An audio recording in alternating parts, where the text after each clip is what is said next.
ആത്മനമസ്കാരം. ഇന്നത്തെ divine message from universe card of the day വീഡിയോയിലേക്ക് എല്ലാവർക്കും സ്വാഗതം.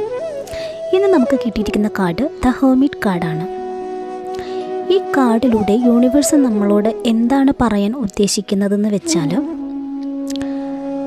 നമുക്ക് ഇപ്പോൾ ഉള്ള ഡിസ്ട്രാക്ഷൻസിൽ നിന്നെല്ലാം ഒന്ന് സ്റ്റെപ്പ് ബാക്ക് ചെയ്യേണ്ട സമയമായി. നമ്മുടെ തന്നെ സെൽഫ് റിഫ്ലക്ഷൻ കണ്ടെത്താനുള്ള ടൈം നമ്മൾ ഉണ്ടാക്കിയെടുക്കണം.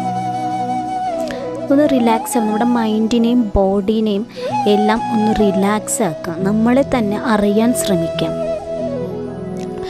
കുറച്ചുകൂടെ നമ്മുടെ ഇന്നർ ഗ്രോത്തിലേക്ക് ഒന്ന് ഫോക്കസ് ചെയ്യുക. ചിലപ്പോൾ അത് മെഡിറ്റേഷൻ ചെയ്തിട്ട് നമുക്ക് ചെയ്യാൻ പറ്റുമായിരിക്കും, ജേർണലിങ്ങോ അല്ലെങ്കിൽ നമുക്ക് നേച്ചറായിട്ട് കുറച്ച് നേരം സ്പെൻഡ് ചെയ്യാം, ഇല്ല യോഗ, അതെല്ലാം ചെയ്തിട്ട് നമ്മുടെ ഇന്നർ ഗ്രോത്തിന് നമ്മൾ ടൈം കണ്ടെത്തുക. നമ്മുടെ ഇന്നർ പ്രോസസ്സിനെ ട്രസ്റ്റ് ചെയ്തിട്ട് വെയിറ്റ് ചെയ്യുക. നമ്മൾ ഈ ചാടി പിടിച്ച് ഒരു ഡിസിഷൻസ് എടുക്കാനോ അല്ലെങ്കിൽ എന്തെങ്കിലുമൊക്കെ ധൃതി പിടിച്ചിട്ടൊരു വാലിഡേഷനോ അതൊന്നും നമ്മൾ ടൈം വേസ്റ്റ് ചെയ്യരുത്. നമ്മൾ നമ്മുടെ ഇന്നർ പ്രോസസ്സിൽ ട്രസ്റ്റ് ചെയ്ത് വെയിറ്റ് ചെയ്യുക. അതുപോലെ തന്നെ നമ്മളുടെ തോട്ട്സ് നമ്മളൊരു സൈലൻസ് കീപ്പ് ചെയ്യുക. നമ്മളുടെ തന്നെ തോട്ട്സിനെ നമ്മളൊന്ന് ശ്രദ്ധിക്കുക, എന്തൊക്കെയാണെന്നുള്ളത് നമ്മുടെ ഇൻറ്റ്യൂഷൻ അതിന് അനുസരിച്ച് നമ്മൾ ഫോളോ ചെയ്യുക.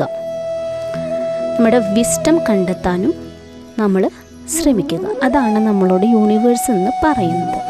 അപ്പോൾ നന്ദി.